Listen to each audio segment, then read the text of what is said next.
In het kader van de door de regering voor de budgettijd voor lokale omroepen voor hun uitzending van Radio Trackdrive.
My water somewhere.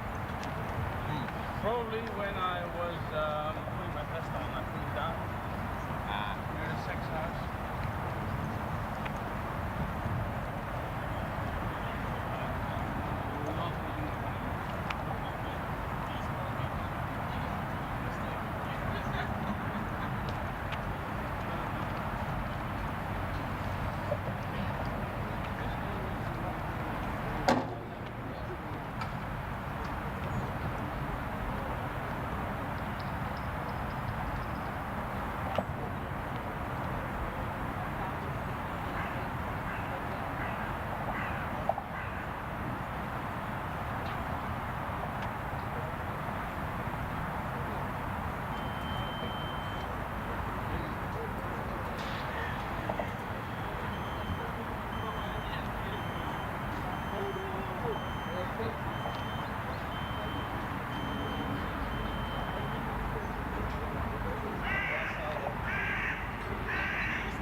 Good morning, Concubine. On today's dynamic event here at Formula 2022. We're up nice and early to see the Driverless Trackdrive event this morning. This event is distance 10 laps of 227.75 meter track-drive course, which is made of a few of the portions of the artificial endurance track connected together with neutral cuts. There are some regulations to match the time the car is up to the third lap. The car is allowed 4 minutes and 33 seconds, which is equivalent to 2.5 seconds per second. And after that, the car is regulated 1 minute and 5 seconds, which equates to a minimum speed of 3.5 meters per second.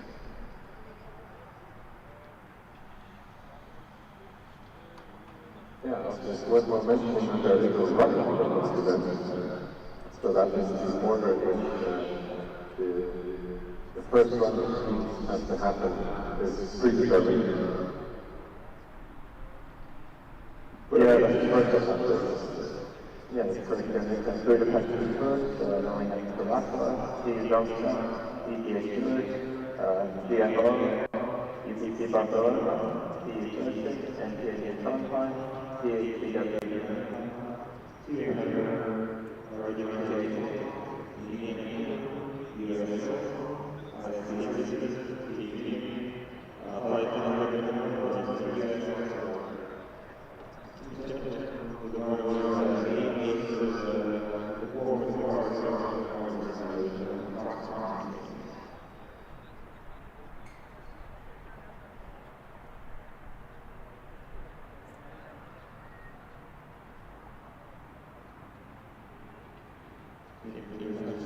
Are lined up for the start.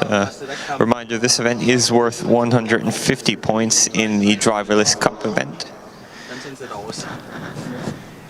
And yeah, this is one of the driverless events that isn't counting towards the electric or combustion cup. So the teams that we'll see here drive on track today are the teams that are exclusively, no, not exclusively, but also participating in the driverless cup itself.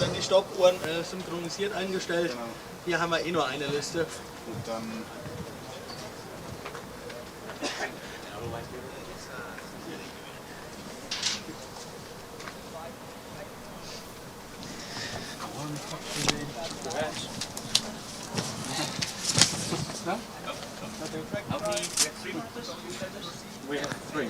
The number is 3 and 3. The scoring for this event is actually quite simple. It's T-max over T-team. T-max is 2 times the corrected lapse time of the fastest vehicle over all runs. T-team is the team's corrected lapse time, -1, and that whole thing is multiplied by 150 to give the track drive score. So compared to some of the other equations, this one's quite simple. Meanwhile, Budapest looks like they're just about ready to begin their run. And you are allowed to start 30 seconds run. Can hear the ready to drive sound. We can see the autonomous mode light flashing, and the car makes its way over the starting line. It's starting to collect 4 cones right on the start line here, and the team is aborting the run.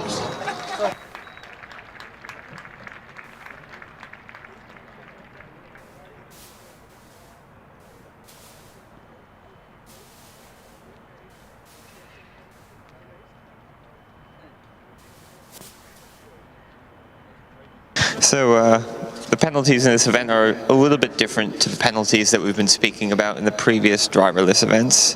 The cone rules are still the same, so a cone that is down or out is worth 2 seconds, and off course is worth 10 seconds. The one subtle difference is that there's an unsafe stop after the car has completed its run that is not converted to a DNF, that is subject to a 50-point penalty instead. So it's still important that the mission light turns solid blue at the end of the run, but it's not as much of a disaster as it would be otherwise if it doesn't happen that way.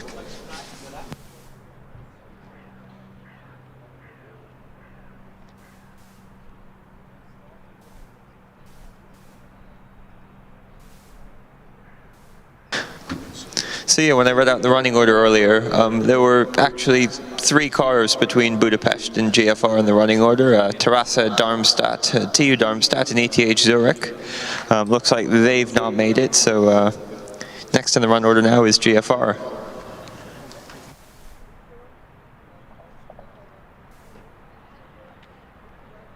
And with each of the teams being given 1 attempt at this track drive, it looks like with the current pace, this will be a rather quick affair.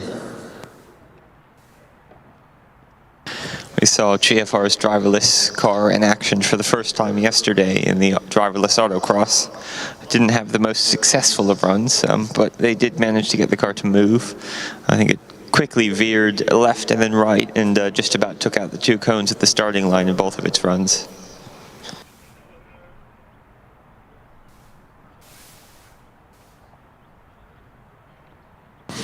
For this event, the officials also placed a lot of emphasis on the queue being filled with the cars in the correct running order, and also any out-of-order runners that didn't make it into their allocated time slots are strongly urged to make it into the queue on time.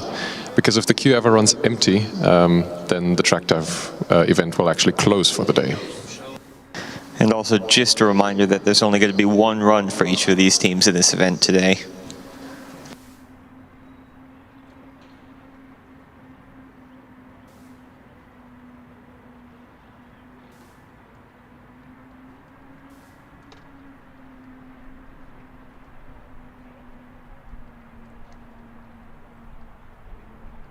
Just like in any of the other driverless events, there is a timer running for the team members to get the car ready at this stage. And they have 1 minute from the time that they stop here in front of the starting line. And then once everybody has retreated and the ASR and the official have joined us up here on the stand, there's a timer of 30 seconds running once the virtual green flag is waved.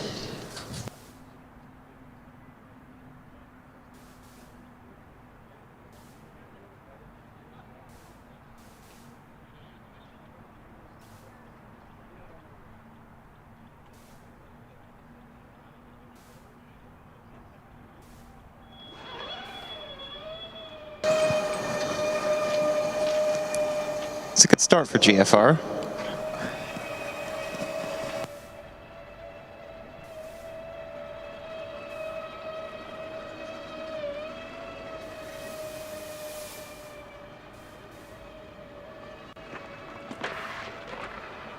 Collecting a handful of cones there on the first return from the very wide hairpin here.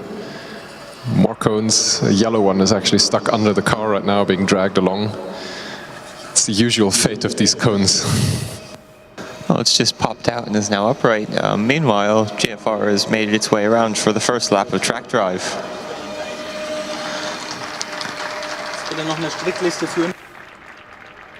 It's a 44.06 second lap time. It'll be interesting what happens up here as it approaches some of the cones it knocked over earlier, how it deals with those. Yeah, there's a blue cone right in the middle of the track coming up right now. It actually manages to drive around it perfectly fine.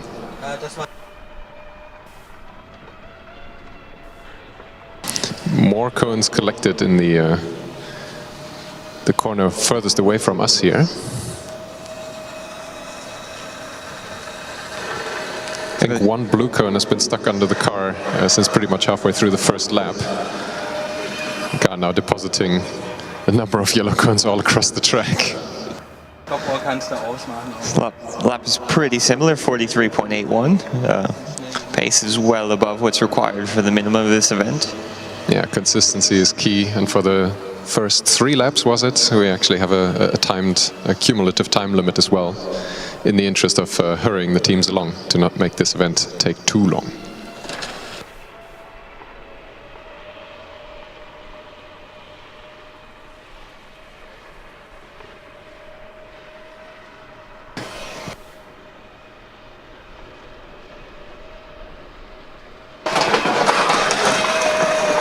More cones collected, actually 2 of the start and finish lines cones being knocked over, one of them being pushed along, deposited in turn 1.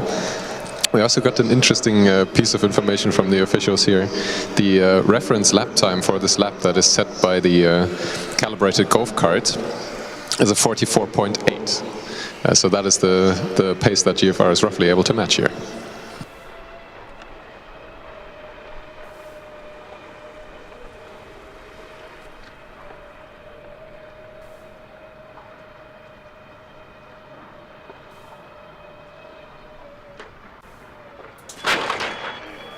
And that's actually impact with the timing equipment. Fortunately, GFR was able to stop the car just in time before it was actually knocked over. Yeah, I think that cone that was lodged under the car for about half a lap just came out at a really unfortunate spot. It was right in the middle of the track, and that's why in the previous lap the car took out the two big timing cones. It was trying to stay to the left of that cone, and that problem was exacerbated on this lap, and yeah, right into the timing screen.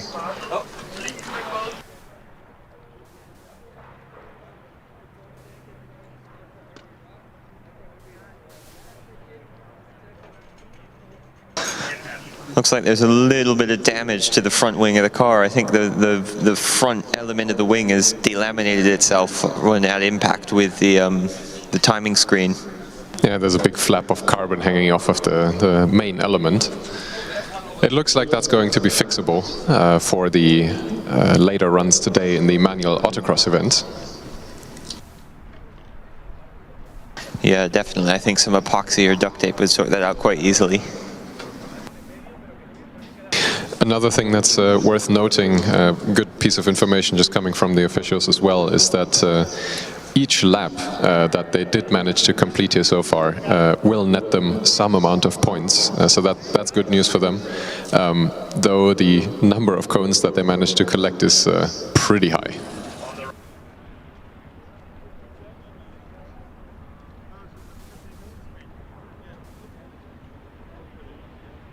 I think it's going to take a while to get all the cones back to where they're supposed to be.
While the officials are basically completely rebuilding most of the cones on track, Barcelona is rolling up to the start line.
Okay, UPC Barcelona lined up to take the start, just replacing the final few cones that had been dislodged on the previous run.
While everyone is retreating behind the tire barrier here, the officials just again explaining the timing procedure. 30 seconds from the virtual green flag from the officials. What are you going to slow or not?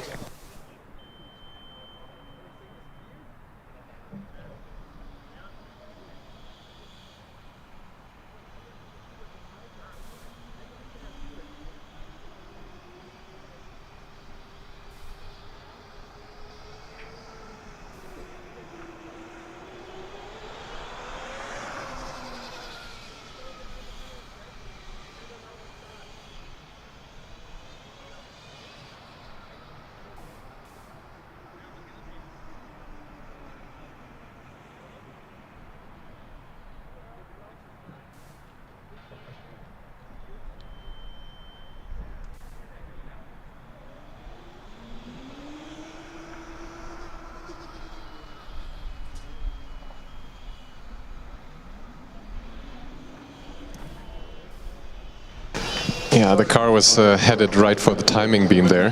That's the DNF, obviously, because you stopped it or it stopped by its own? We stopped it. You stopped it? Yeah. Okay.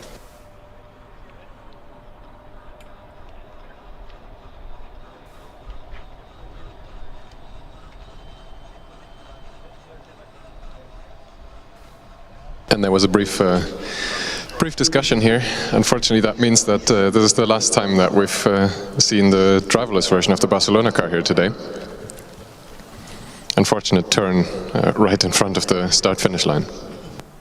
Yeah, there was just a little bit of confusion between the team members and the officials. It's the first time we've seen them in a driverless event, so they weren't quite as familiar with some of the procedures as some of the other teams we've seen before.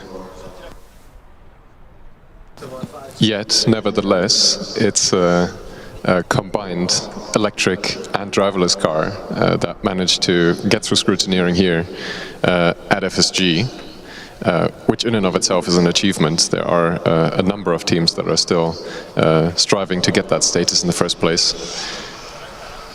So that's still something to be very proud of for the Barcelona team.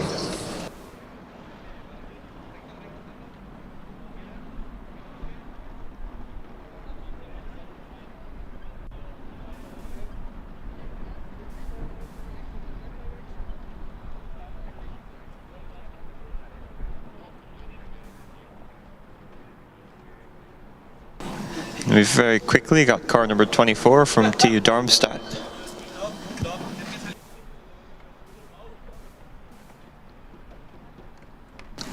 And we've seen these guys a number of times already in the driverless acceleration. I'm pretty sure the driverless skid pad as well. Definitely on the driverless autocross yesterday.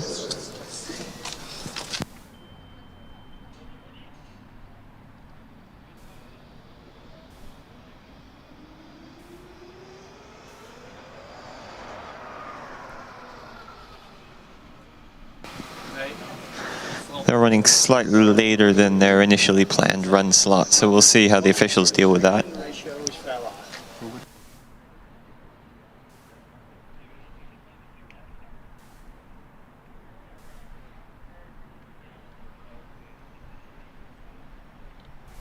And they were in the queue at the very beginning, so I don't think it'll be a massive issue.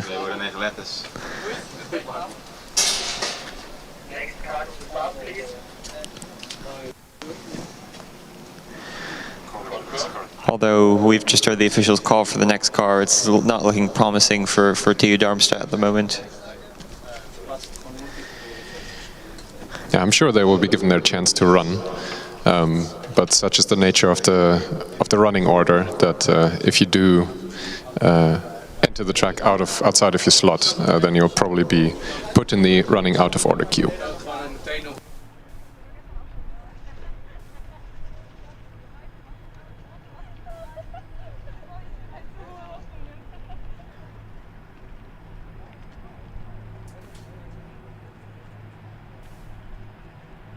Yeah, for now, Darmstadt will be just retreated into the queue.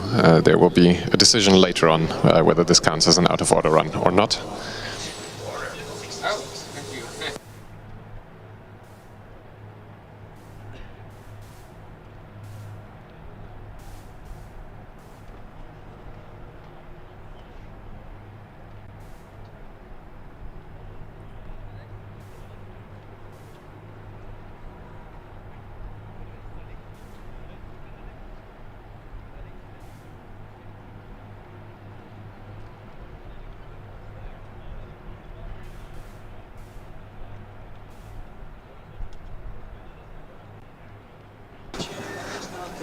This next car is car 69 from Cure Mannheim.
Everything looks to be going to plan for Mannheim so far. You can see the tractive system active light is now flashing red, and the solid yellow autonomous mode light is now on.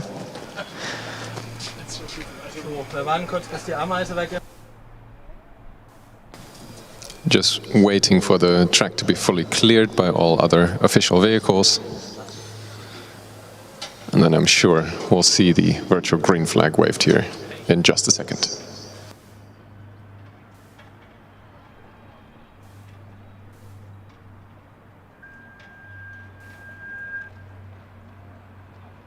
And it's heading for the timing beam. Didn't quite manage to hit anything, fortunately, but nevertheless this run is aborted by the team members. So unfortunately that's it for the Mannheim track drive. I was sort of wondering if it was going to just shortcut the whole first section of the track and do like the last 2/3 of the lap before it crossed the starting line, but I guess not. And the hashtag on the rear wing is probably quite appropriate because we probably were within about 8 millimeters of there being a collision with the timing equipment.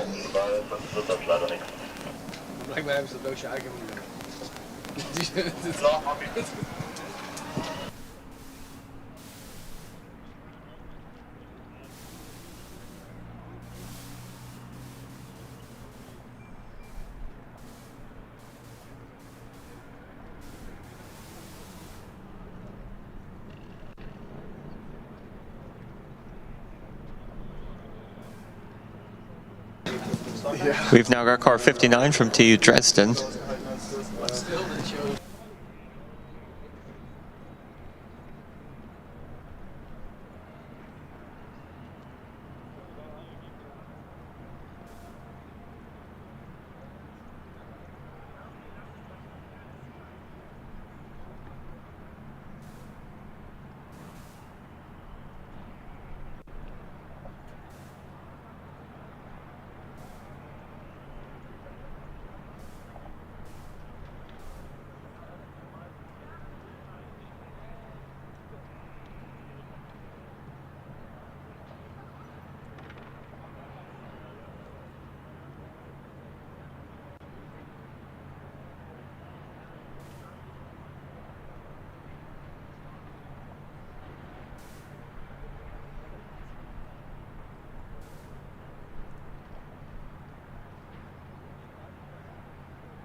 I think the autonomous mode is in the process of being engaged. The team members are just stood there looking at the car.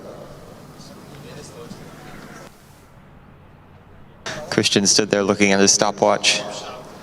Now motioning the team to return to the queue. I believe that 1 minute has just elapsed for them.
The next car to attempt the track drive is car number 78 from TU Hamburg.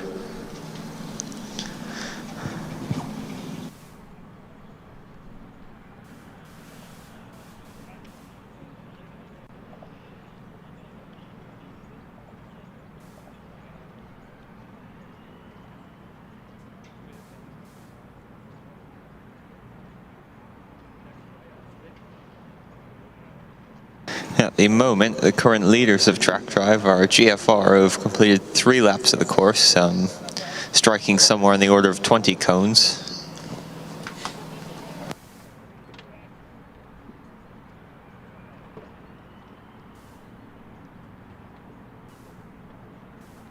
And while Dresden is pushing their car back into the queue, I'm wondering how many more cars we'll actually be seeing here at the autonomous track drive. I did see Munich earlier in the on the test track, running a few what looked like track drive tests. Yeah, it's interesting. A few of the cars which had quite successful autocross runs we haven't seen yet. For example, Augsburg, Milano, Lisbon. We haven't seen Ulm, Napoli, Aachen, Trondheim. So there's quite a few cars which we've seen competing in the driverless events over the past few days, but we just haven't seen them here yet this morning.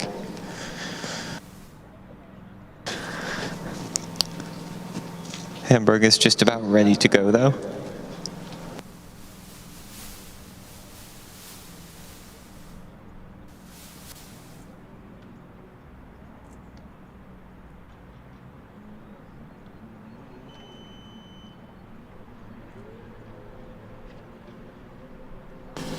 setting off on their first lap now. A bit of a jerk on the steering wheel there from the autonomous system, almost steering off course, but it is staying on track.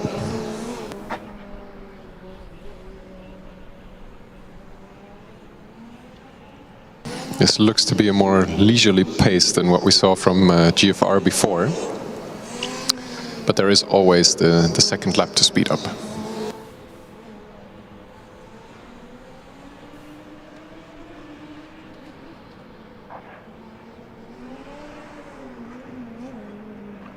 And now the car is actually turning around in a 360-degree circle, collecting 2 blue cones along the way, and it looks to be completely confused.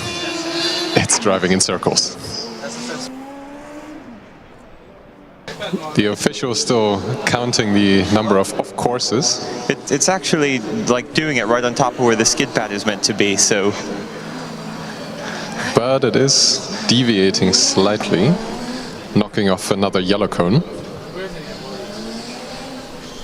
It might slowly circle its way towards the normal track again. Maybe it will pick it up eventually. It looked like it was going to do it that lap. It's so close. It sort of jerks to the right very slightly, and then at the last second decides it's going to keep turning.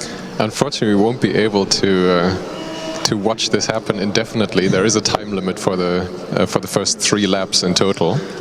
So eventually the officials will have to call a stop here. But for now, this is pretty entertaining. I wonder if this just counts as one off-course, or because it keeps circling around that one cone, if it's just a series of consecutive off-courses.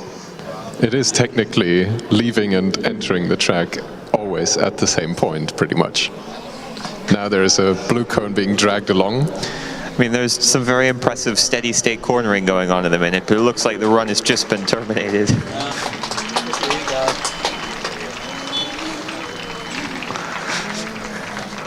Brilliant effort from their team, from Hamburg. Yeah, I think if you have to DNF your track drive run like this, then better go out with a bang, right?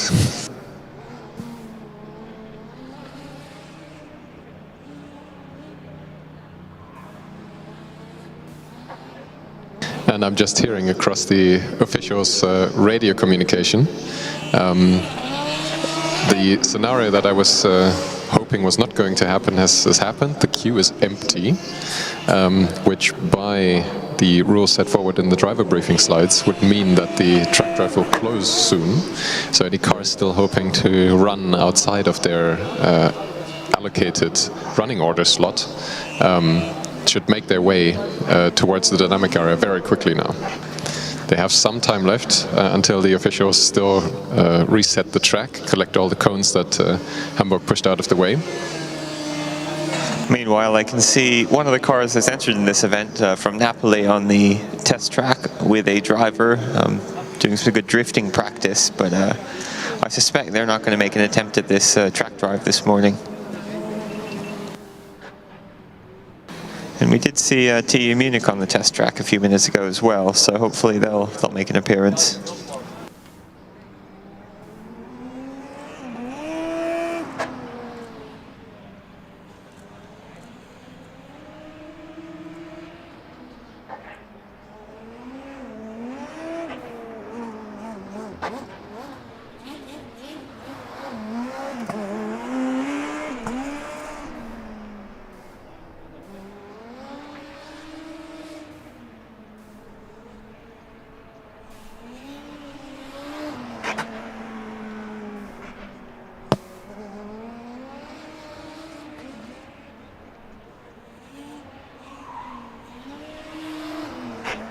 For those of you counting along at home, we're being shown the cone and off-course count for Hamburg right now. It's 6 cones and 10 off-courses in their run.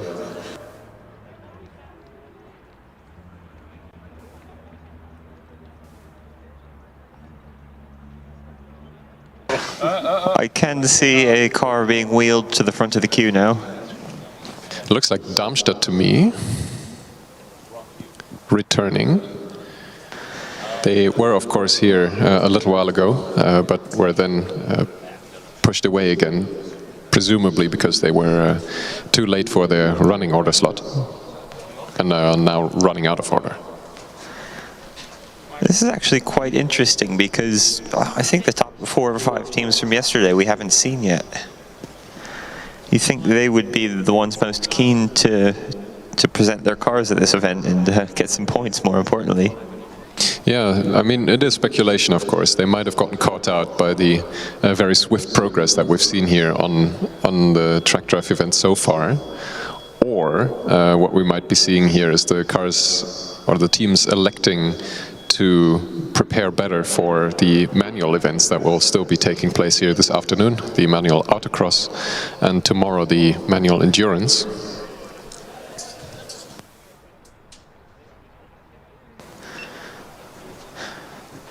That being said, though, they have entered the Driverless Cup, and obviously they've gathered quite a lot of points for that event already through the driverless design report and the other dynamic events the past few days, so it would be a bit silly to sort of give up at this point, especially if you've just won the autocross yesterday. Yeah, that's true. Any cars that we've seen yesterday at the autocross and are now seeing here on the track drive are cars that are participating in the separate Driverless Cup, which does require more effort in terms of preparing for the driverless design judging event as well. It's an additional statics event. I can see the car from Ulm in the practice area. Hopefully that's promising. Would be more promising if they would actually queue for the track drive, though.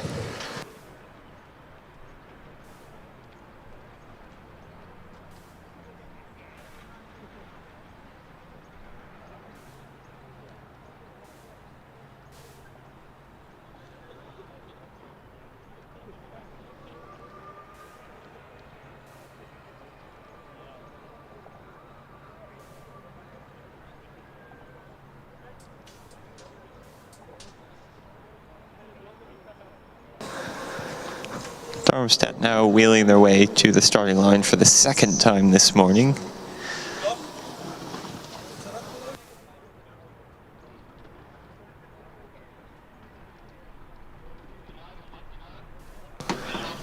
They're actually quite efficient at getting the car prepared. They all seem to be moving around with a sense of purpose, very clearly defined roles.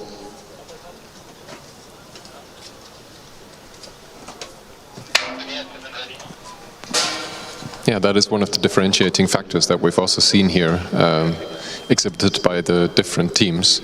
Some of them being caught out a little bit by the short amount of time that is now allowed to get your car ready to drive and to enable your autonomous system once they have retreated behind the tire barrier here. Darmstadt seems to be pretty calm about it.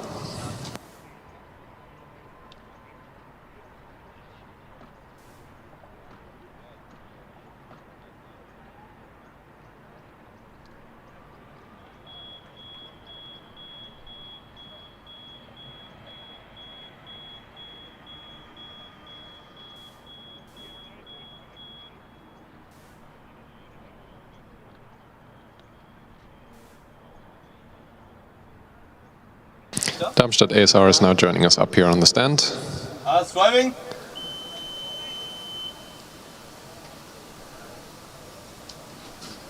And we're off.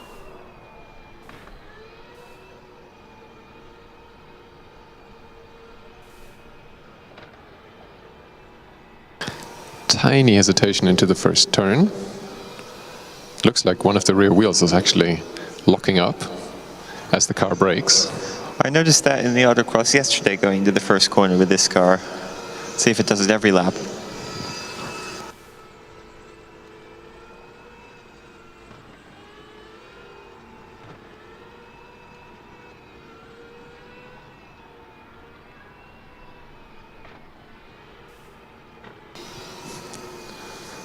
It's been a clean lap so far. I keep thinking that the car has ended up hitting a cone, but the noise that I'm associating with that is the brakes of the car applying every once in a while. Coming to the end of the first lap now, 55.62, and it's significantly speeding up now. That's good to see.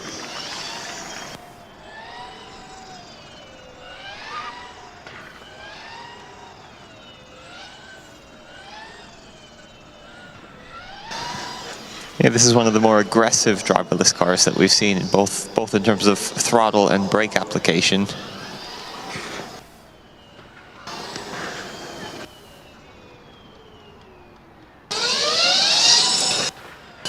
The second lap significantly faster than the first one, over 20 seconds, and this is also the first time that we're significantly undercutting the reference lap time set by the calibrated golf cart here.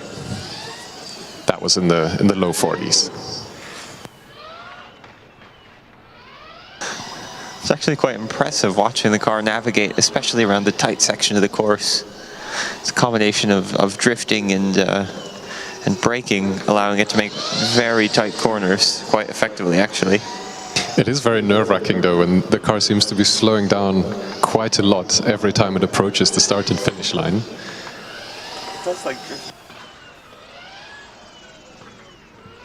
But I think the drifting around the corners is even more impressive, especially since the absence of the driver seems to be upsetting the balance of the car enough that the rear wheels are able to lock up quite easily.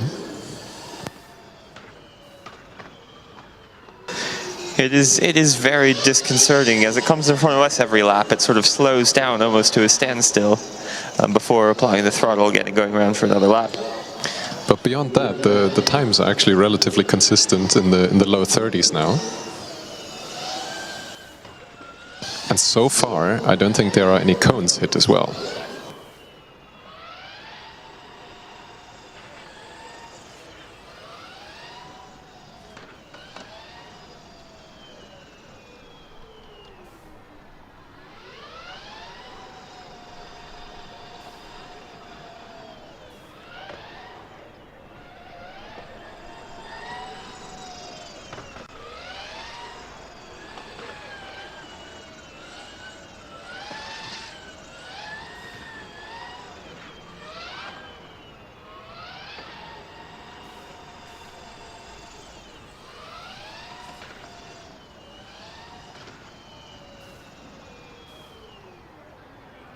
My heart drops every time the car does this, but so far it does seem like the car is keeping better count of the laps than we are. I'm completely lost which number of lap this is. Times are still in the low 30s.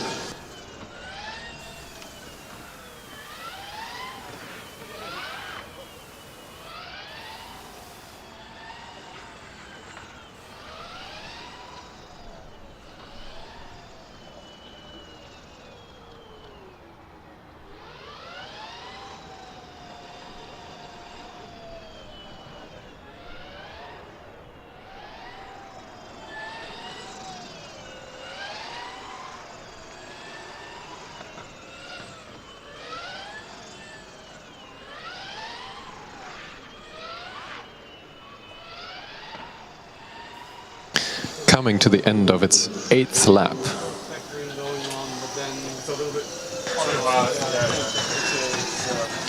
Going to the last corner, it actually just tipped a cone, but I think the cone has managed to stay in the box upright, so hopefully it doesn't cause the car any confusion, and it shouldn't give them any penalties either. There are a few cones collected now, on the right-hand side first, on the left-hand side afterwards. I know people who drive like that. But as long as the car keeps going, I think that will be a minor inconvenience. And I think this is lap 10 at the moment.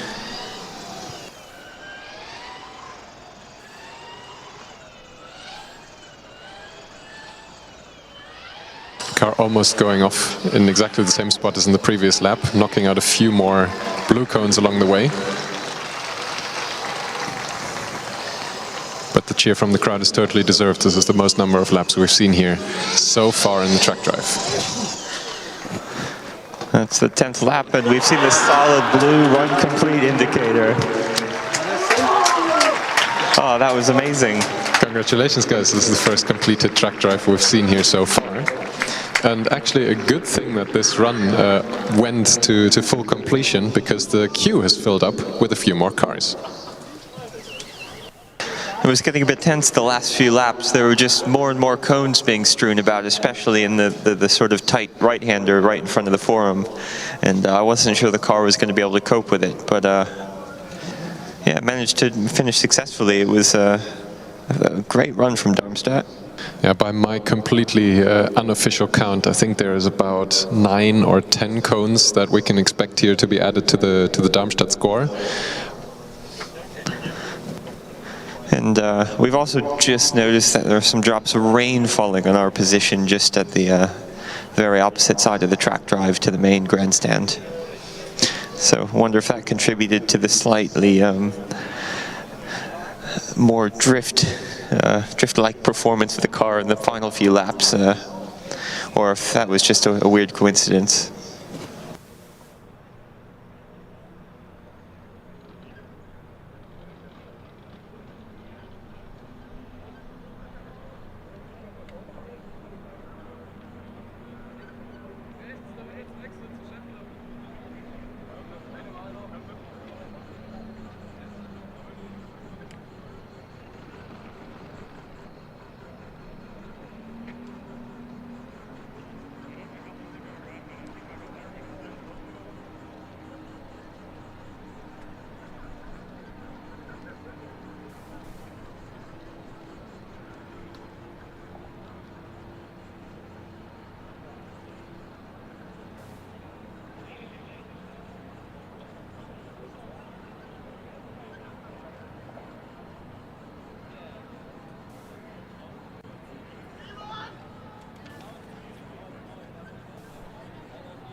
Joining us at the start-finish line here now is Dresden. We have seen this team before. Last time around, they did exceed the 1-minute time limit that is allotted here for the teams to prepare their car.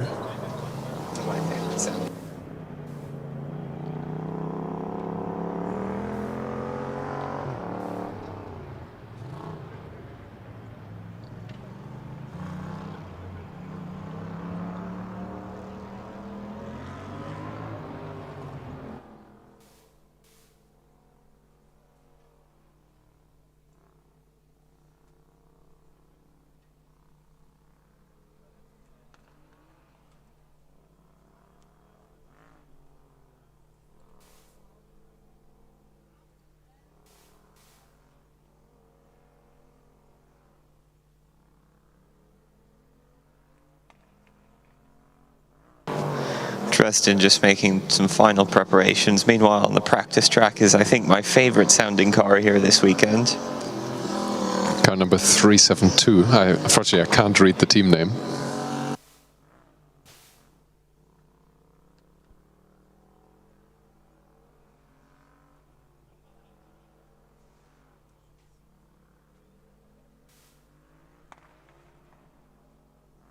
Team members of Dresden are now joining us up here on the stand. That means that all preparations are complete.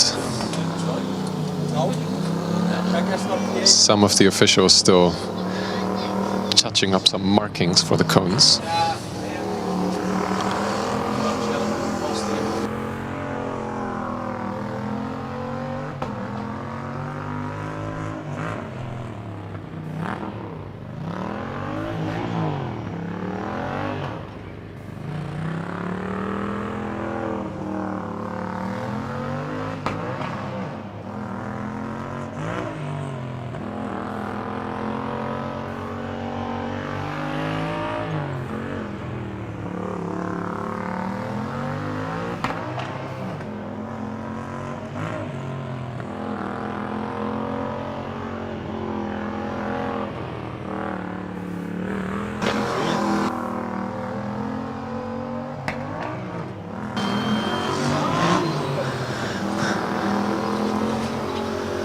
And the autonomous mode has been activated. The car is now flashing yellow, acknowledging that it's on a mission.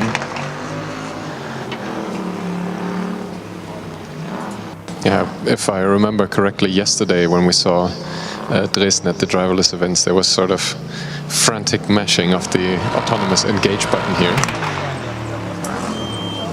But yeah, this was exceeding the 30-second time limit for the car to actually set off. Since they did engage their autonomous mode and had to abort the run based on this time limit, that does mean that this is their run forfeited for the track drive from Dresden.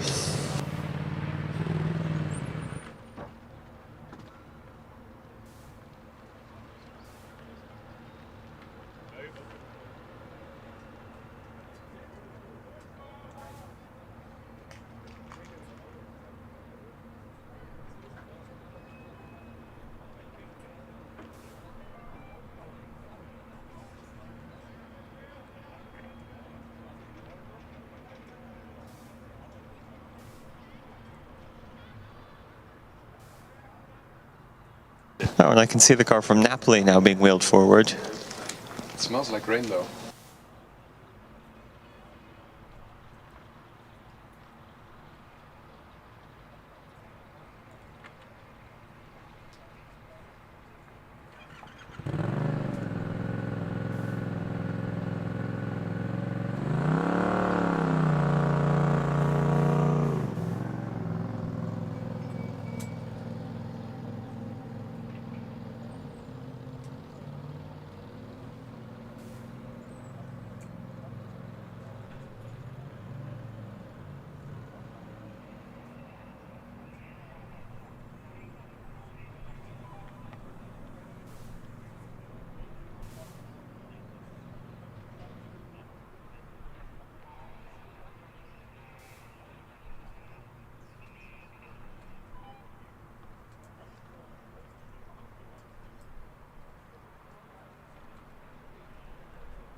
Car 222 from Napoli now being positioned at the starting line. This car is unique amongst all of the other driverless cars that we've seen on track so far, and that it's a combustion car, which in itself presents some different challenges than having an electric driverless car, particularly with clutch control and steering.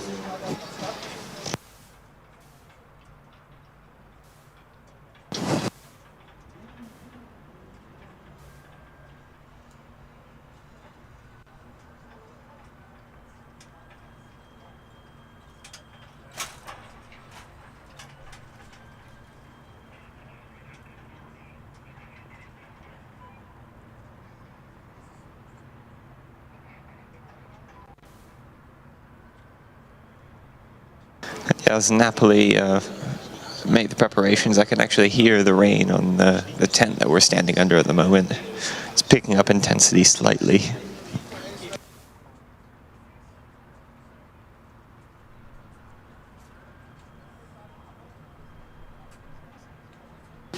Team members now retreating behind the tire barrier here. And yeah, the rain is picking up slightly. I think Napoli isn't in any danger of needing to put on the wet tires just yet.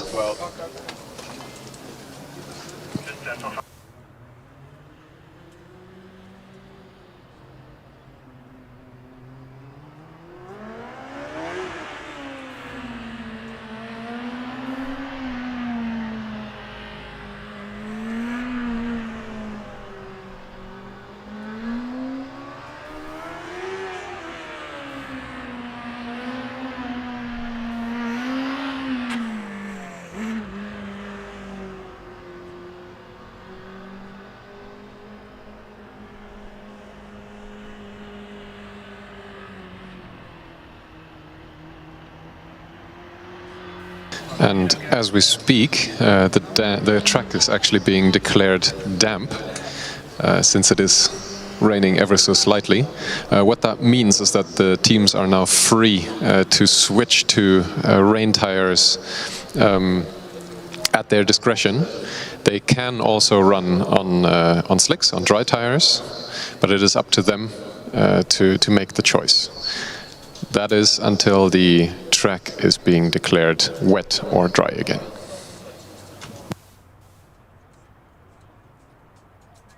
Looks like the team are going to take the car back, and I don't know if they're going to put on wet tires or what they're doing, but either way, they're going back into the queue.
I've just had a walk down to the track surface, and if it were my car, I'd still be running on slicks. It's I mean, damp by name only, I would say. In all other respects, it's quite dry. There's no standing water, obviously.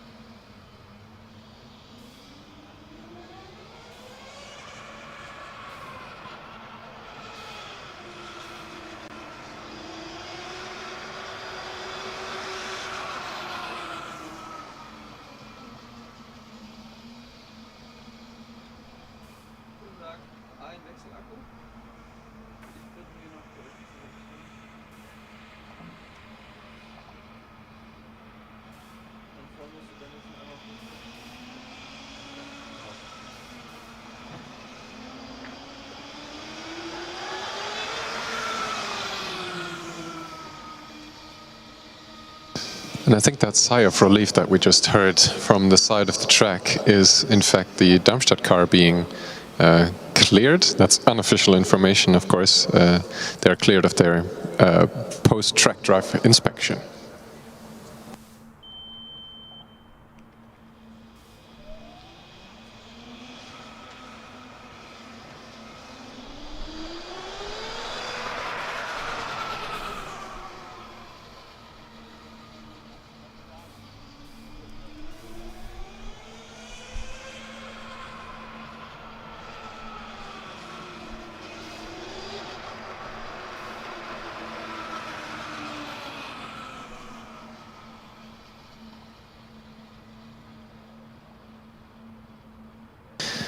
A little wait for the track being cleared.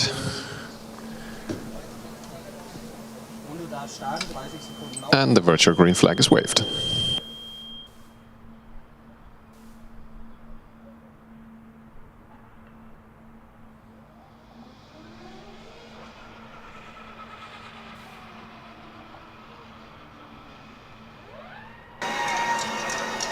After a little bit of thinking, the car makes its start.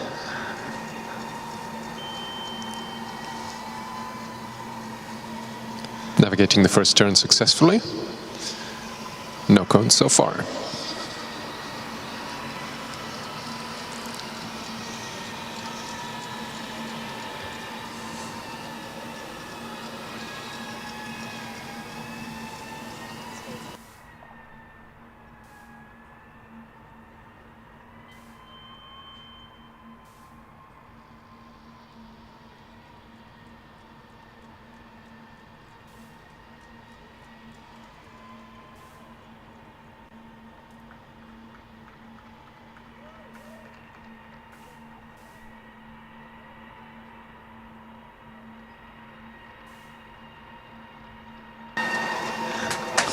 completed the first lap in 54.97 seconds. We haven't seen the car speed up just yet. Perhaps the team is electing to play it a little bit safer and just completing it in the first place.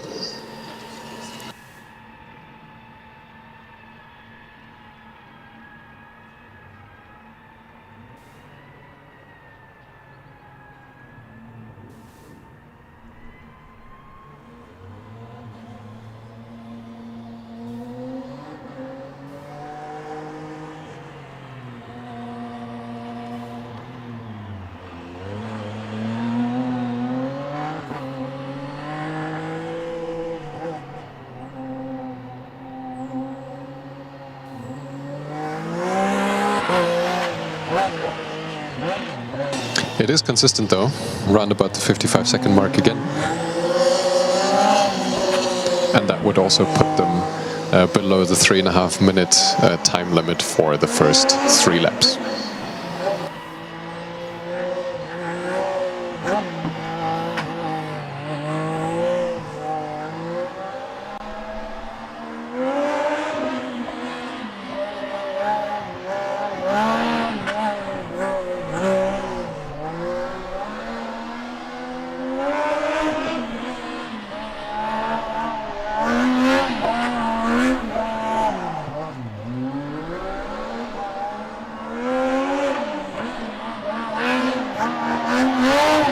Just being informed by one of the team members here that this is about the pace that we can expect for the rest of the track drive from this car as well.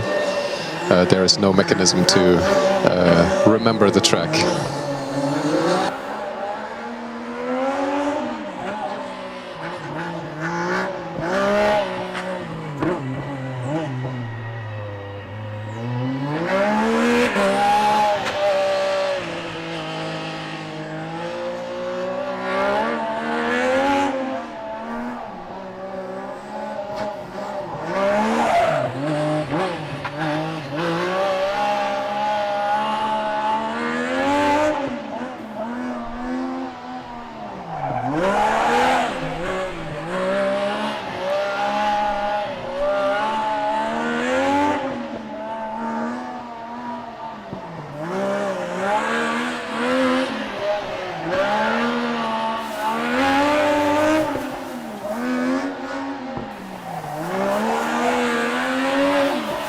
Another lap complete at a very similar time.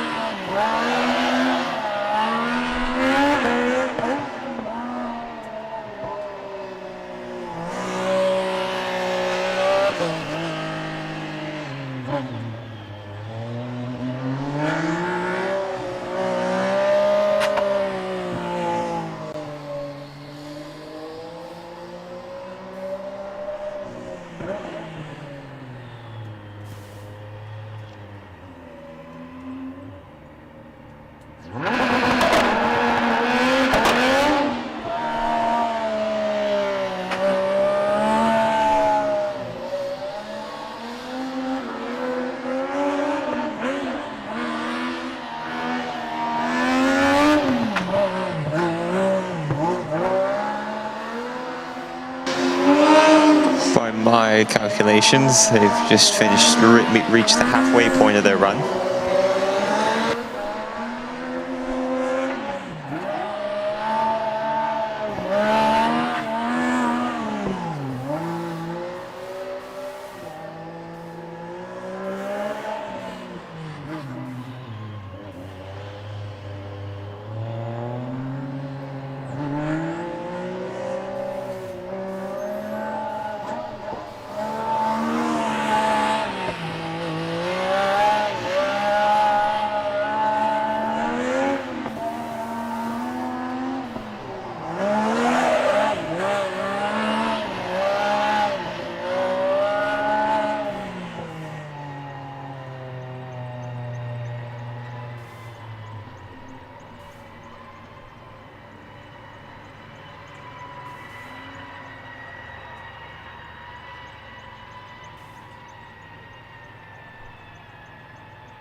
Another lap completed, and I think that might be the fastest lap so far, 55.29.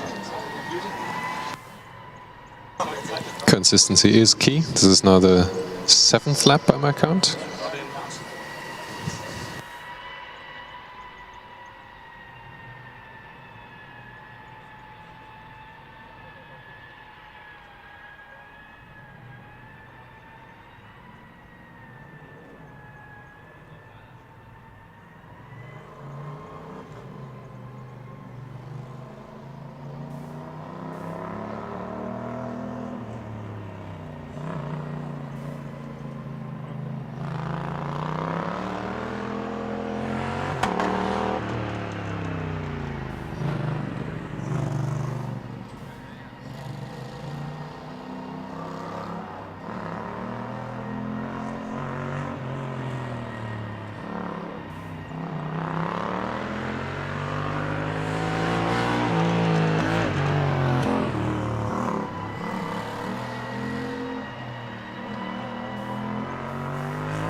Oh, times are creeping down. That's a 55.12. Wonder if the car will break into the 54s before the end of this event.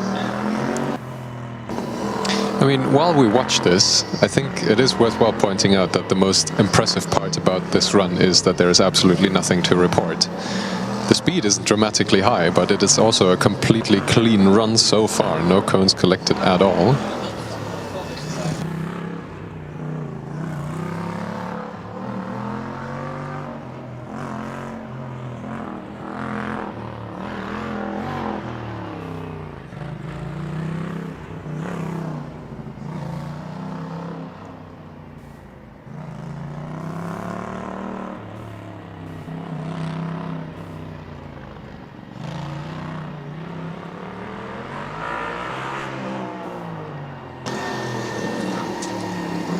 Almost into the 54s, that's a 55.01.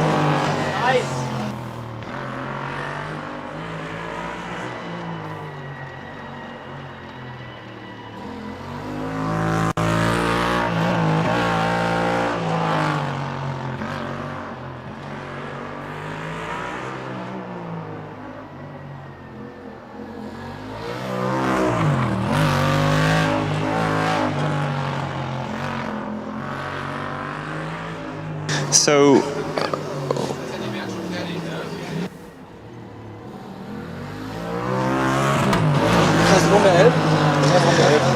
Soll ich dann noch vorher die Schranke anhalten oder dann? Danach anhalten.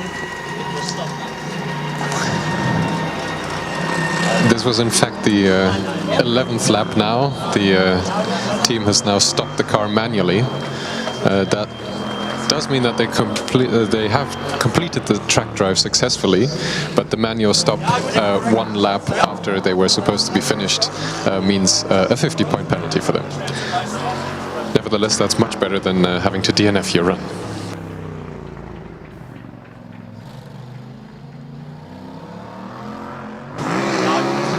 well, I do want to know if that last lap was under 55 seconds or not, because it was getting really close.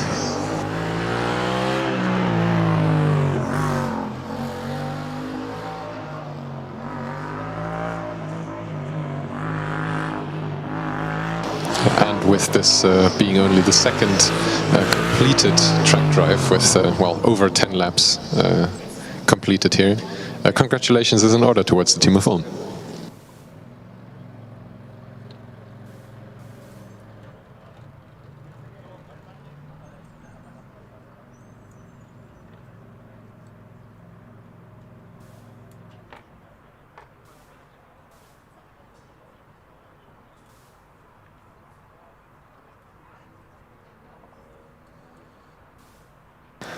Now we're at car number 50 from Lisbon.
Well, Lisbon is getting set up here. We are hearing that the queue is quite full for this event now. Fortunately, the briefly empty queue did not lead to a full abort of the track drive event. There are 4 cars apparently that haven't made their way into the dynamic area yet that we would expect to be here based on their running in the driverless autocross here yesterday.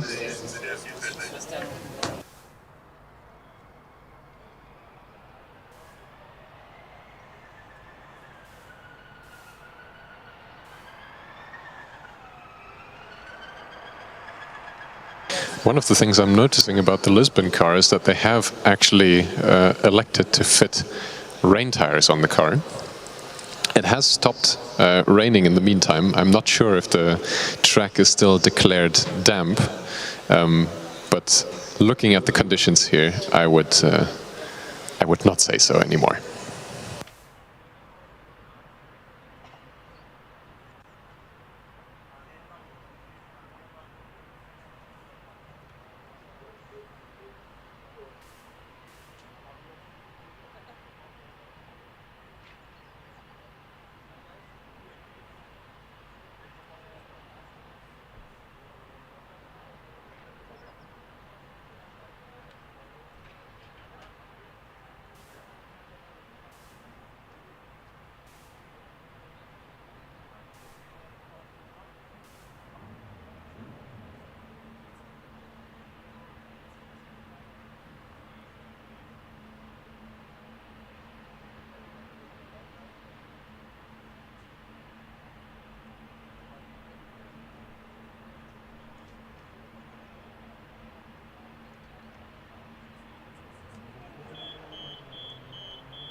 Just as the team had set the car, the flashing blue light came on, which was certainly not expected at that stage. It wasn't engaged by the remote emergency switch operator, the safety responsible.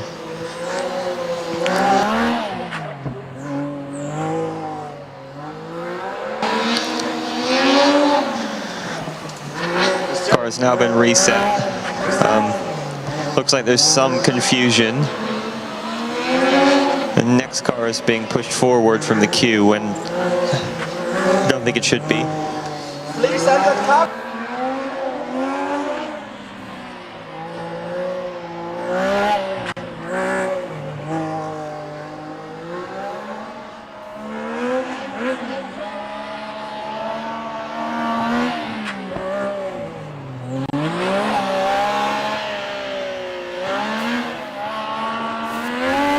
München is retreating back into the queue. Lisbon is ready to go. We're going to wait until the track is fully clear for the virtual green flag.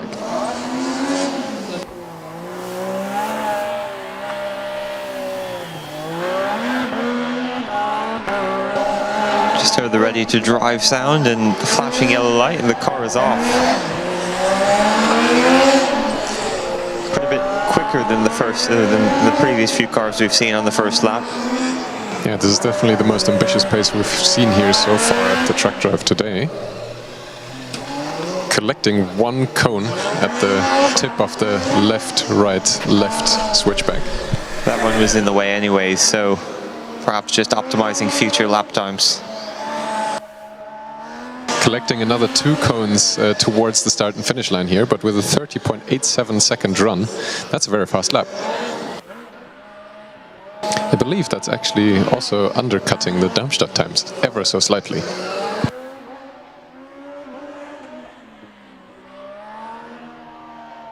The car does proceed to drive over the spot where that blue cone once stood, so I think you're right, Austin, this was definitely lap time optimization.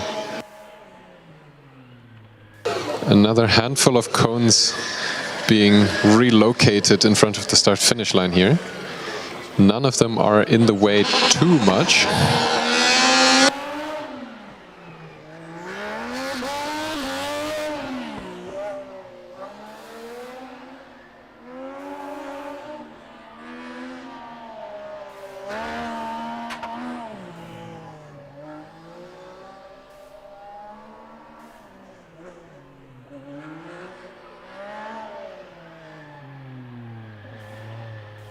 Yeah, the car calculates quite an interesting line through the last corner.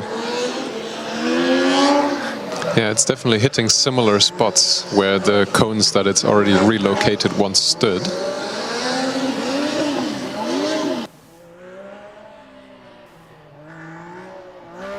This car is definitely more liberal with the choice of its racing line across this course.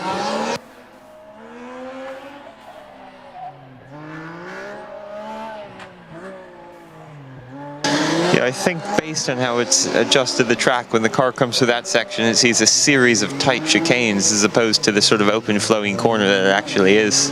On this lap, it's just knocked one of the blue cones almost into the center of the racing line, so hopefully that doesn't cause any issue when it comes around it in about 10 seconds now.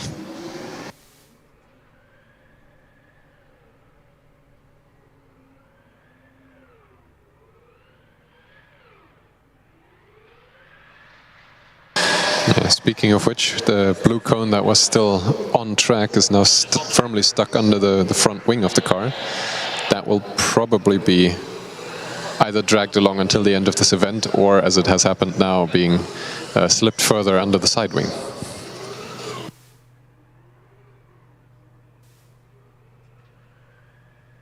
Times, meanwhile, are still in the low 30s. Looks like this will definitely be a competitive run with the Darmstadt times.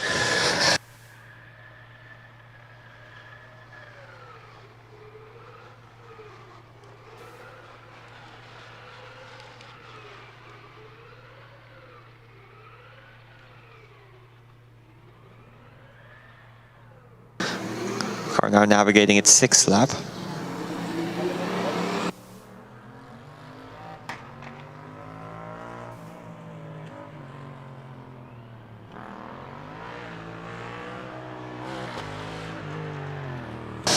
Cone is still firmly stuck under the left side wing of the car, and it still has that habit of navigating the final couple of ever so slight kinks in the track as full right-left chicanes.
This should now be the last lap that this car is on.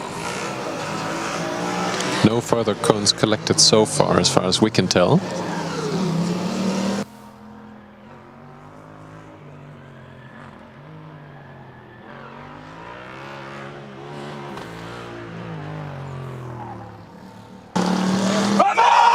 Tense moments here as the car validates the run finally by switching to a solid blue light. That's a fully valid run for them. Congratulations, Lisbon.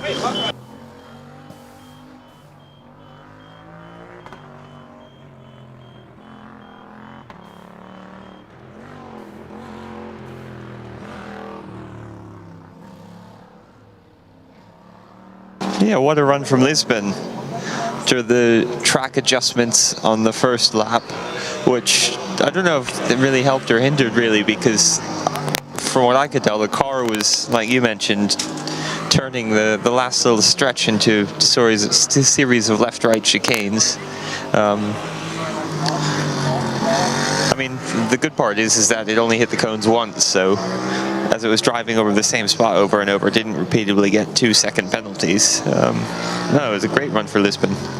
Yeah, I'll actually be really curious to see how this compares to the Darmstadt run. They, of course, also collected a few cones, but had similar lap times, lap over lap.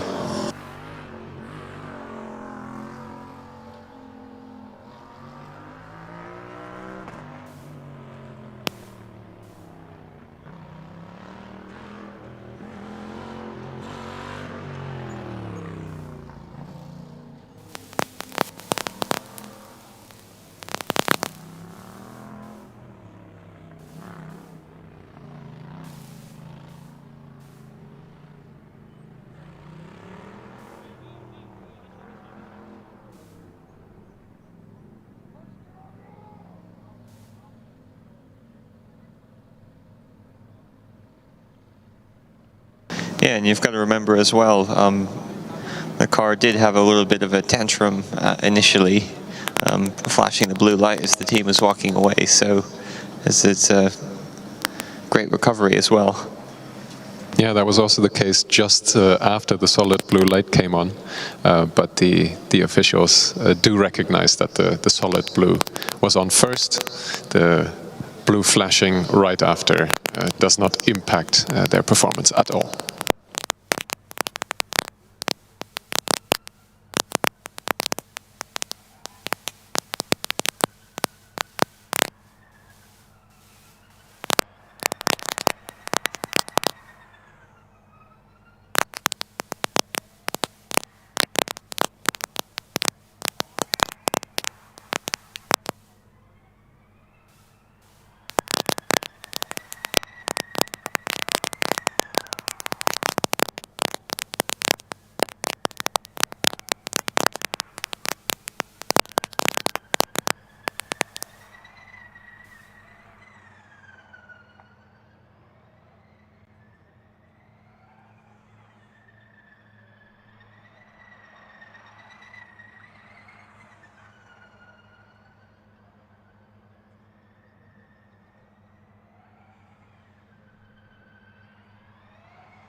Here we got car number 31, Team Munich.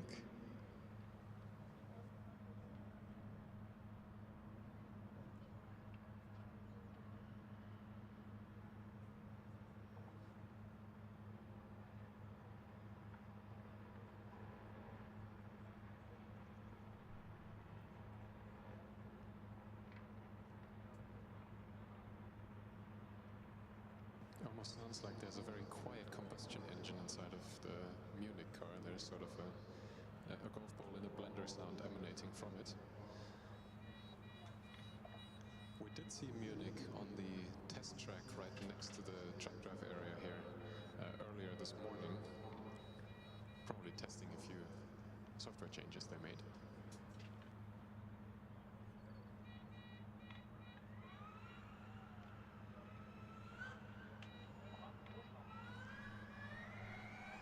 It seems whenever the safety responsible does. The car just goes into its flashing blue emergency state.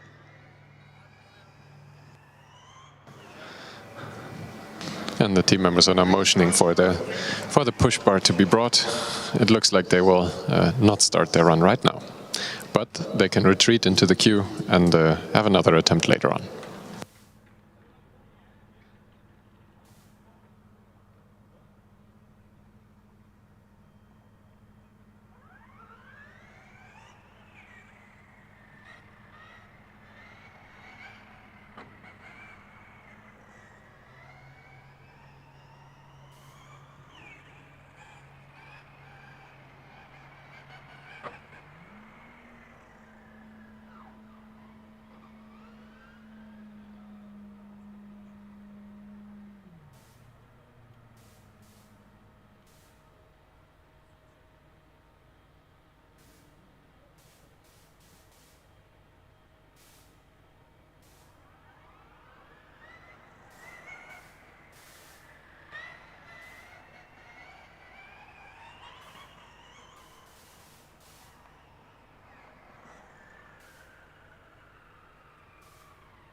The next car joining us here is from Milano.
The team is ready to go. Virtual green flag, and we're off.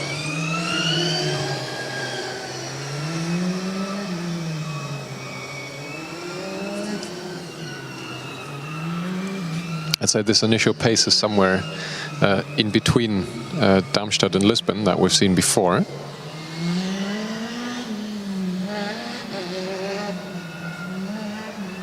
Milano not opting to relocate the first chicane cone as Lisbon did, and also not clearing anything before the start and finish line.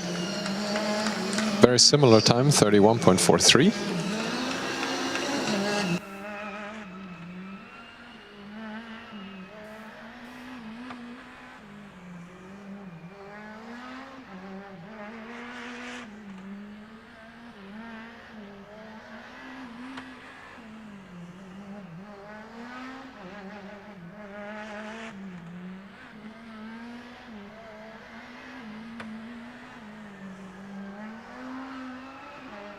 The car actually able to speed up a tiny bit in the second lap.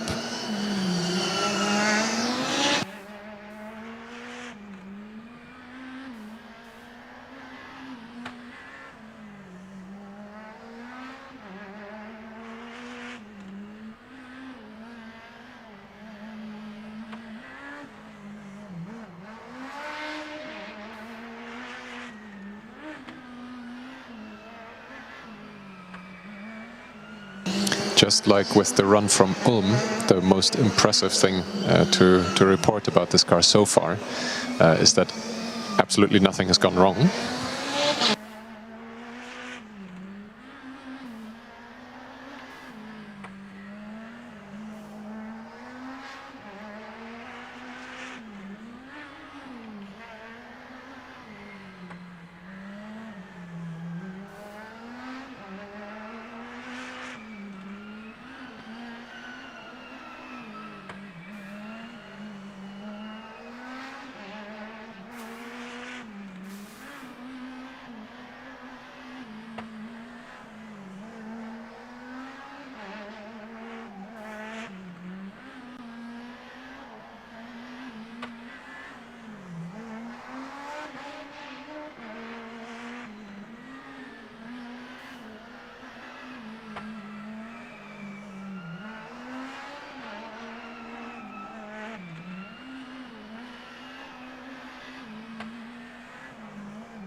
That's now the 7th lap completed.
Car is coming to a safe stop, solid blue light, that's good news.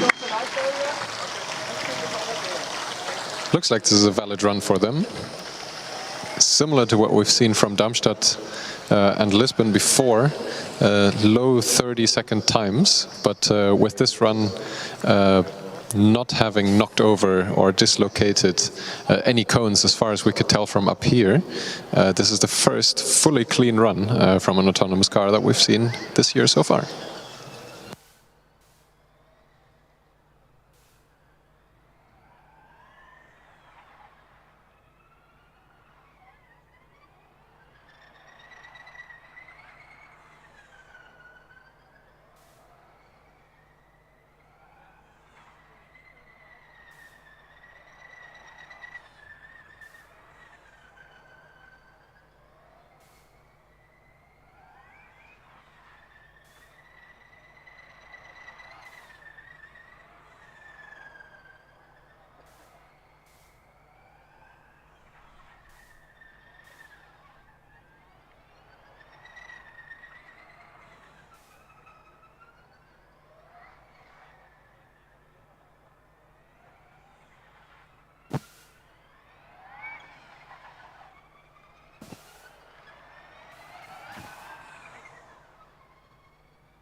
Now we're at car 110 from Augsburg at the start line. This team had a very impressive driverless autocross yesterday. Suspect the pace should carry over into this event as well, so I'm looking forward to this one.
Austin, why is there a smile on your face from ear to ear? Well, we're waiting for Augsburg, and I mentioned this earlier, just the car that's on the practice track. I just love the sound of it. It's like a V8 Mercedes AMG almost kind of sound.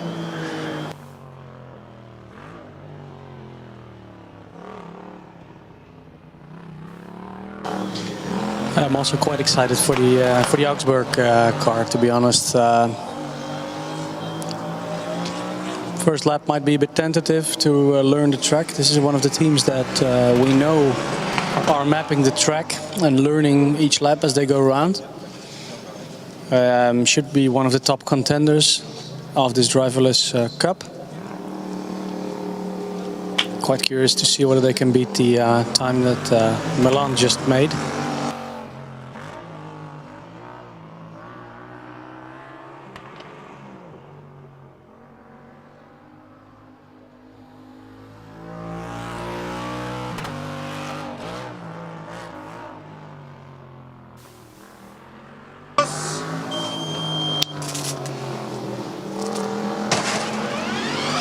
And we're off. This is a blistering pace already on the first lap. We thought it might be a bit more tentative than that one.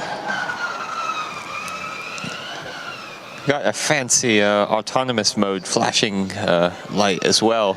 Sort of goes out from the center. That's a flying lap, 20.48. It's the fastest time of the day so far by about 10 seconds. So now the thing, what I'm curious to see is, are they going to improve this pace, or is this the pace they have set the car on? Well, it's consistent. Again, a 20.2. And this is, yeah, about the same pace that we saw them run in the autocross yesterday as well.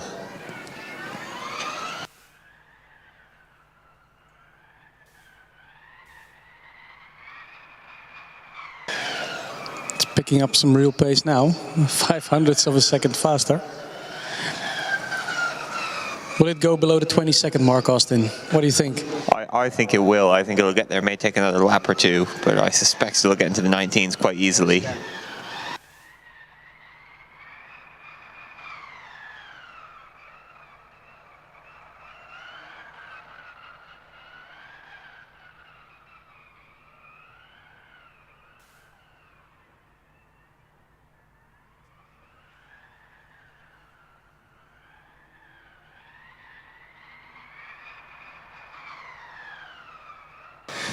I think this is the time we will see for the rest of the laps.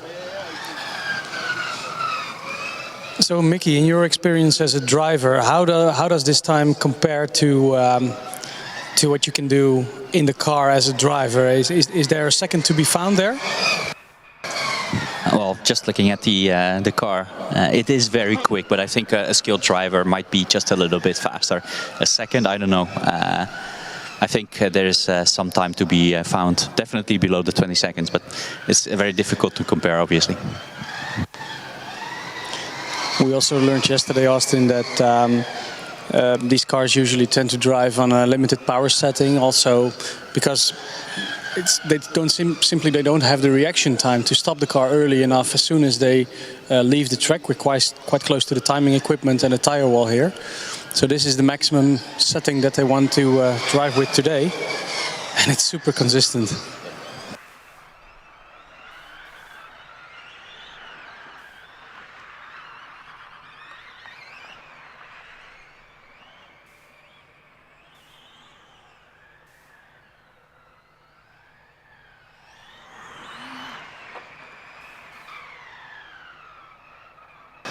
And with that, I think they're on the last lap now. Front's flown by so far.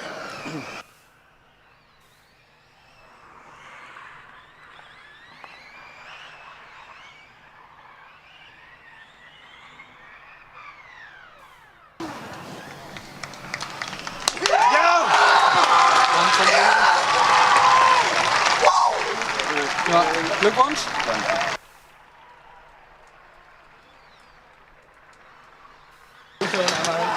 That was a clean run, that was a fast run. I think that will put Augsburg into the lead of the track drive event by far. Oh, and that looks like a suspension failure for Delft. Front right might be gone there. It suddenly stopped. Mickey, you were taking a look at it. Yeah, I just happened to watch the practice area, and I think the front left is just gone. Right. Something happened there. Front right. Sorry, front right. Yeah, that's it. For the viewers at home, it's left. Anyway, it's a front right. Yeah, it did not look very good. So they have some time to fix it though, until 3:30. But just coming back to the track drive, that was really impressive. Not only was it fast, but it was also very consistent, and that's something that you cannot equal as a driver. That consistency. Yeah, I'm actually looking at the times in milliseconds because we saw a lot of 20.15s. It started in the third lap. We had a 20.154, then a 20.156, then a 20.145. Then a 20.150, 20.151, again a 20.151, and then it had the fastest time of the day so far, the 20.140, and it ended, Austin, with a 20.141. I can't drive that consistent. No, neither can I. That's brilliant consistency and speed, as we said.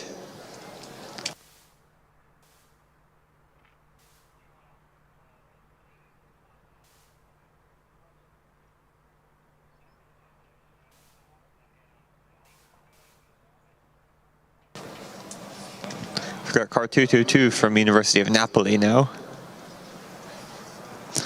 We did see them approach the start line earlier, but they pushed the car back before attempting to engage autonomous mode. Yeah, we also saw them at the test track this morning with a driver in. And I think they were here when the conditions turned to damp, right, Austin? Yeah, and they were given the option to push the car back and put on some rain tires, and they pushed the car back, but they didn't put on any rain tires. And I mean, I still think that's the right call. It's nowhere near damp enough to warrant anything other than slicks.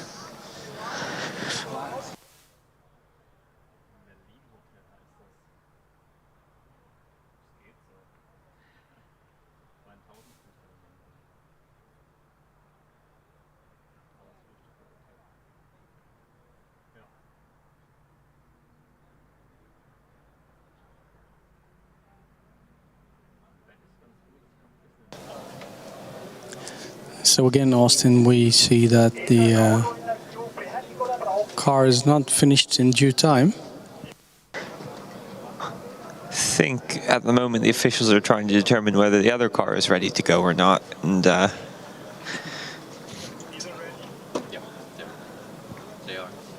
It sounds like they are, so yeah, I believe that Napoli will need to be pushed back to the queue, get this issue sorted and come back. And hopefully third time will be a charm for them.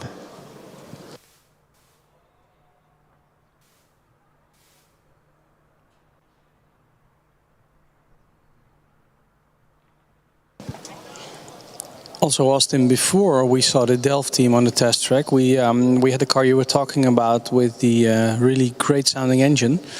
They had a sudden stop as well, Mickey. We could clearly see that on the far end. I haven't followed it up because Augsburg was really driving fast, so we were paying attention here. But yeah, I don't think it was a mechanical failure because the car was pushed away. So maybe just that the driver couldn't restart the engine or something like that. It wasn't anything catastrophic, as far as I can see. No, not like what we're seeing now, at least. No, I mean, they've been driving it so much this morning, it's probably just run out of fuel.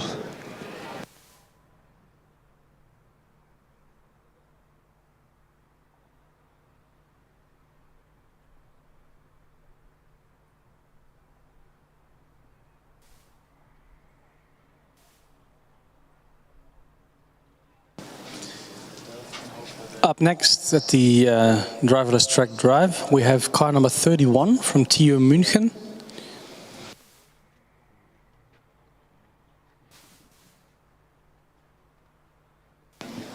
I haven't seen Mickey run a lot.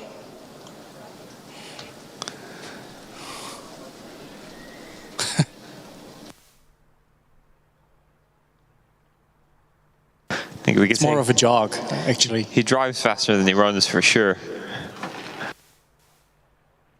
Oh, and Munich have hit a cone on the way to the start line. It's already under the car, under the front left wheel. So obviously won't count towards the score. It's repositioned. But it's still a little bit amusing.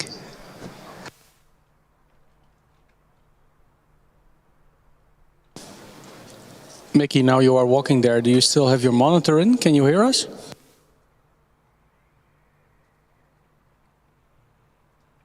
Ah, thumbs up. So Mickey is taking a little bit of a closer look on what just happened with the Delft car. They really did well. They were top 3 in both the acceleration and skid pad in the electric class yesterday. Together with NTNU Trondheim, they did very well as well. Can you remember the other? Was it Green Team? I think it was Green Team, doing quite well as well.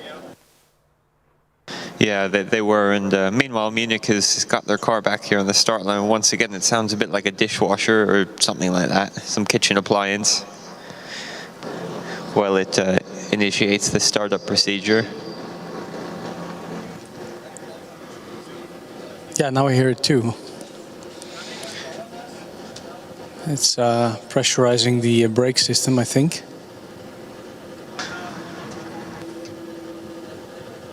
I hope so. That's the sound.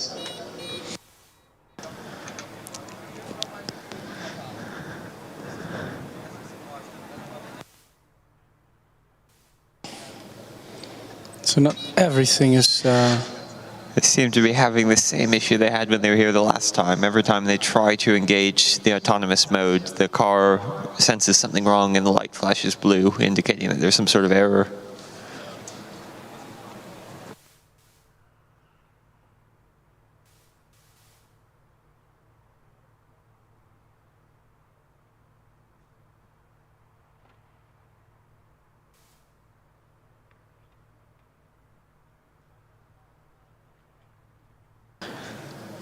So I'm not sure if Napoli have had enough time to resolve whatever issue they were having. And I'm also not sure if Munich are going to be able to resolve this issue if Napoli does make its way back out onto the track drive. I think that might be Napoli. Coming back to the queue now.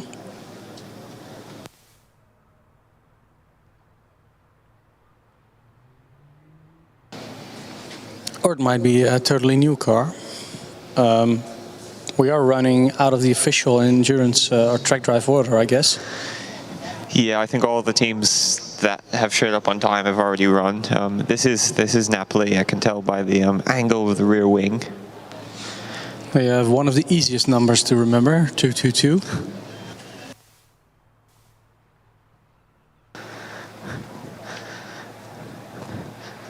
Team members of both of these teams are getting their steps in early this morning.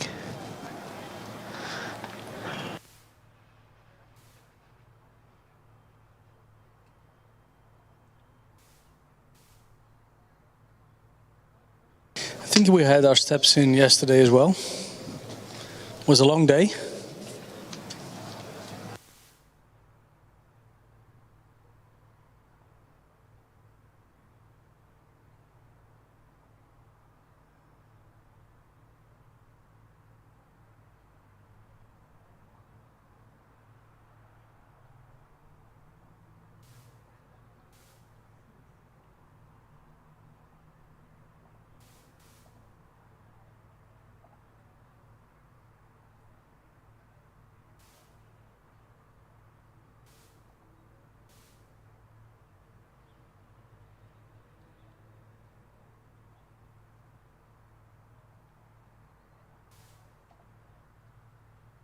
So I think it's safe to say we're now just down to these final two cars.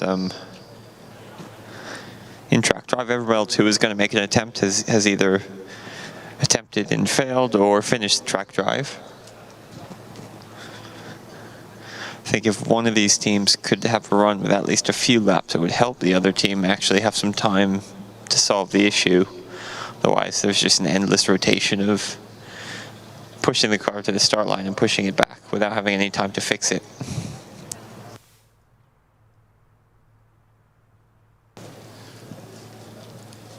Well, I don't actually see a lot of people working on the Munich car. They're just waiting in front of the queue now.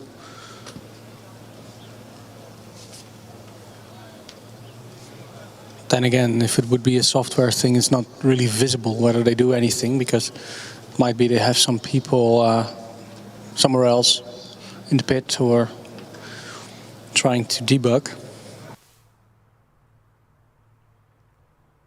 Yeah, it certainly looks like a software thing. It didn't look like a mechanical issue. It's just every time they try to engage the driverless mode, the car says no.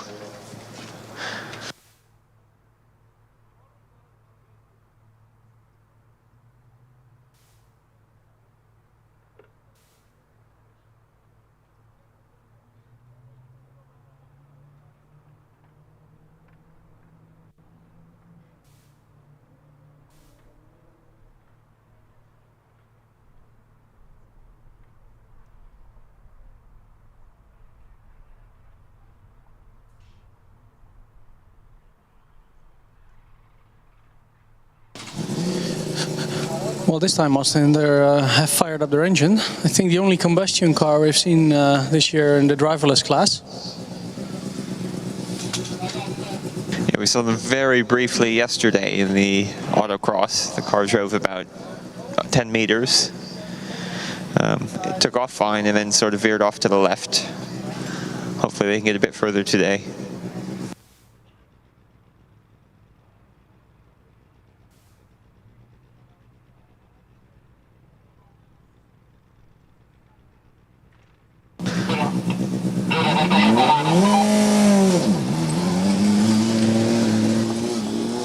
And we're off. Let's see how it navigates the first corner. Oh, it's a bit tentative. Wow. At least we got the power slide. Very good job, guys, in arriving here. Unfortunately, that will be a DNF for them, but at least we saw some cool action, Austin. Yeah, that was the most spectacular DNF we've seen so far. There's a bit more high speed than the loops we saw from the team earlier. And luckily they did it far away from the timing beacons this time, so that's fun to watch for everybody. Unfortunate for them, of course, but they looked quite happy actually that the car was able to drive at all and navigate at least the latter part of the first corner. Yeah, made it through the first corner. Meanwhile, it looks like Munich have pushed their car away from the starting line, or away from the start of the queue.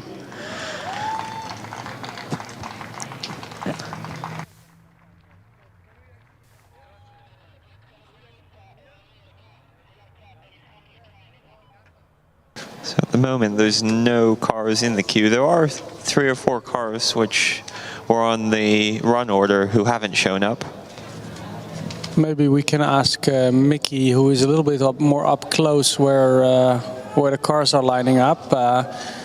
If you have your microphone with you, Mickey, what can you see there in the beginning of the dynamic area? It looks like he's texting us that he doesn't have his microphone. But why? Actually, I do. No, so I'm here in the queue, which is empty. So there are no cars that I can see. There's only one car in the staging area. So just before the queue, and it's the Munich car number 31. They look to be in a hurry. I'm not sure whether that is for the driverless. I think they are. So we might have another car coming up in a short while, but not sure how long it will take. I can see some nervous action here from the Munich guys. Yeah, Munich have been to the starting line twice, and both times when they've tried to engage the driverless mode, cars basically said no. So I presume that's what they're frantically trying to resolve.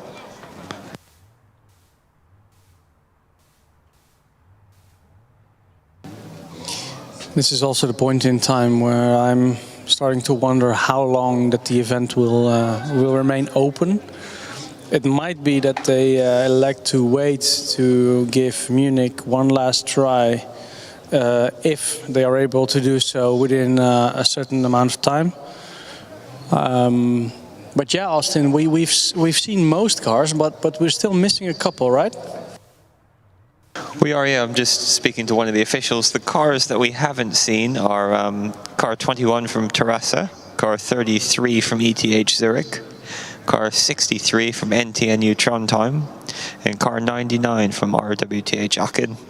The only other car that hasn't gone is car 31 from TU Munich, but obviously they've shown up and had some issues. All the other cars that were meant to be here have either completed their runs or DNF'd.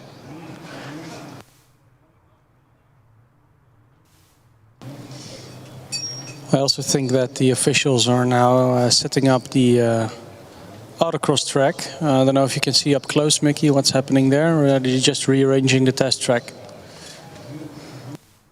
Yes, that's actually the situation that they are going to start to set up the autocross track, at least in the part of this part of the track. So there are no cars waiting for the practice or something or anything else, so they can actually go ahead and do it.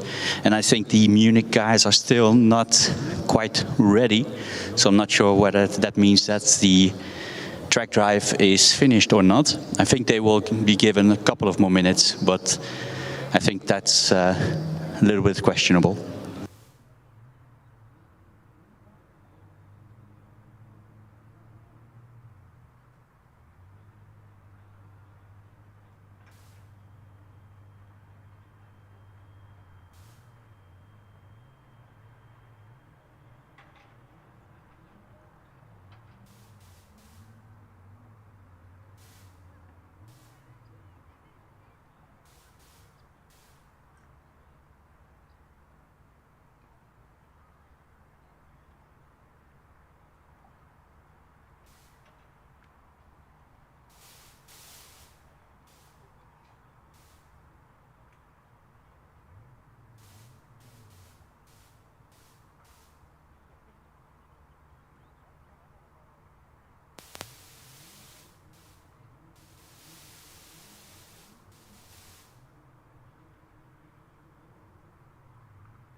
Well, good news for TU Munich. I could see them being pushed to the start line again, or at least to the front of the queue.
Well, let's see if they can get it started this time, Austin.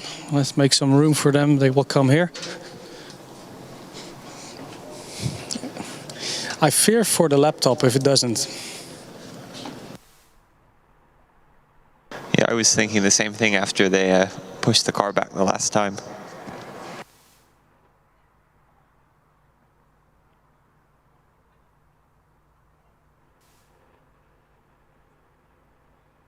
Beginning.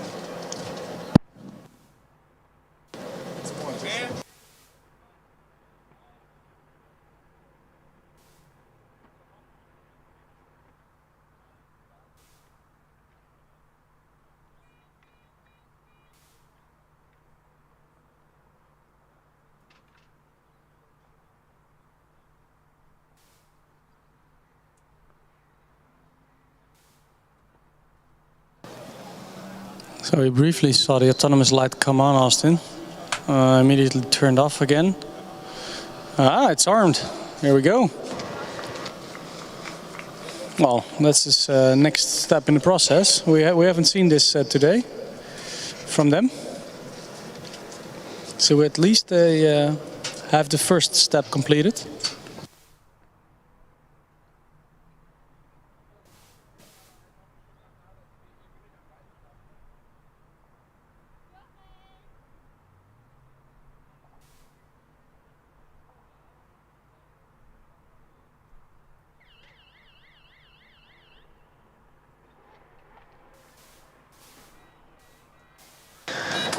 Well, it was a very brief run. They managed to make it work, but unfortunately we're not able to cross the starting line. See, that would be a DNF for Munich despite their efforts. They did get the car to move. Unfortunately, it was veering off to the left immediately, headed right for the timing beacon, timing equipment. So it'll be a DNF for them, but still a good persistence to get the car working at least somewhat.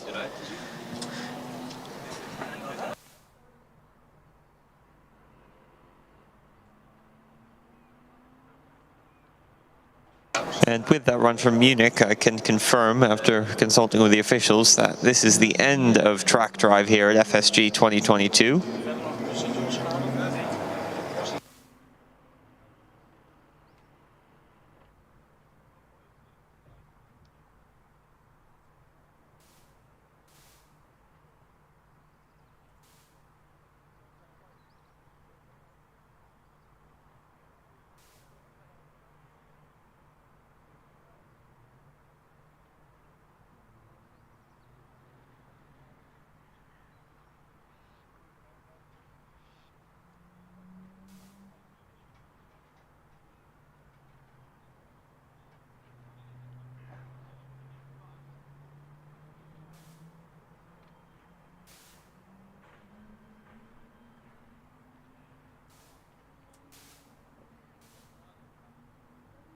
Before we close out for the morning, Steph, can you give us a rundown of the provisional unofficial times for the track drive?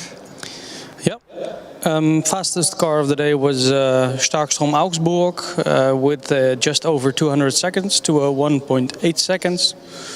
The second fastest time was from Milan with a 3:08, so that's more than 100 seconds slower, so 50% slower actually.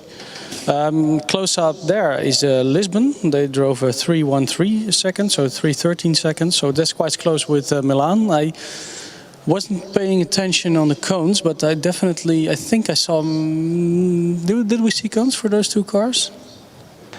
Yeah, we definitely did for Lisbon. They had rearranged the track around this area here, coming up to the start-finish line. Okay. I can't remember for Milan. After Lisbon, with a gap of about 32 seconds, it's TU Darmstadt completing the track drive as well. And the last car to complete the drag drive was UAS Ulm Einstein Motorsport with a 553 seconds. I am not so sure whether that's within the maximum. I think it was. I remember their slowest laps were around, or still under a minute. So yeah, 55 seconds, which is under the minute 5 T-max. So that's absolutely fine. And I think we need to manage GFR as well. Managing to put in 3 laps before they lost it here, just before the starting line, when there was a cone in the way and they almost clipped the timing beacon. All the other cars did do a good job in showing up. Unfortunately, they were not able to complete one full lap, so some of them got a little bit further than the others. But yeah, a great show of Augsburg. That's what I definitely will remember, Austin. Yeah, they were brilliant on track. It was quick and consistent. Very impressive from them. For now, though, we'll let the officials take over and convert this dynamic area to the autocross track, and we'll speak to you all after lunch.